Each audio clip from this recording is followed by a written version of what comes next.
Time for the American Family News Update. I'm Bronson Woodruff. President Trump said today he's placing the Washington, D.C. Police Department under federal control and deploying the National Guard to make the nation's capital safer. Trump has promised new steps to tackle homelessness and crime in Washington. The city's mayor has voiced concerns about the potential use of the National Guard to patrol the streets. Ahead of a news conference, Trump said today on social media the nation's capital would be, quote, liberated today. He said he would end the, quote, days of ruthlessly killing or hurting innocent people. Israeli Prime Minister Benjamin Netanyahu on Sunday defended a new military offensive in Gaza. It's more sweeping than previously announced. He said that Israel, quote, has no choice but to finish the job and complete the defeat of Hamas. Netanyahu said that last week the Security Cabinet instructed the dismantling of Hamas strongholds in Gaza City, in the central camps, and in Mawasi. A source familiar with the operation, who spoke anonymously, confirmed that Israel plans it in both areas.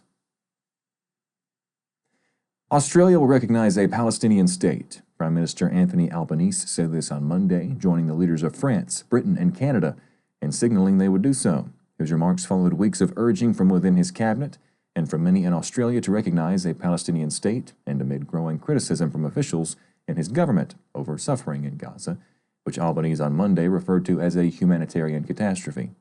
Australia's government has also criticized the plans Prime Minister Netanyahu announced for the sweeping new military offensive in Gaza. The threats, pressure, and ultimatums have come and gone, but Russian President Vladimir Putin has maintained Moscow's uncompromising demands in the war in Ukraine.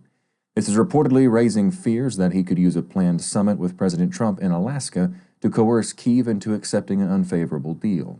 The maximalist demands reflect Putin's determination to reach the goals he set when he launched the full-scale invasion of Ukraine on February 4th of 2022. We're told Putin sees a possible meeting with Trump as a chance to negotiate a broad deal that would both cement Russia's territorial gains and keep Ukraine from joining NATO and hosting any Western troops, allowing Moscow to gradually pull the country back into its orbit. That's a wrap with this AFN News Update. More info on these stories and other news from a Christian perspective is available on our website, afn.net. That's afn.net. Thank you for watching American Family News. I'm Bronson Woodruff.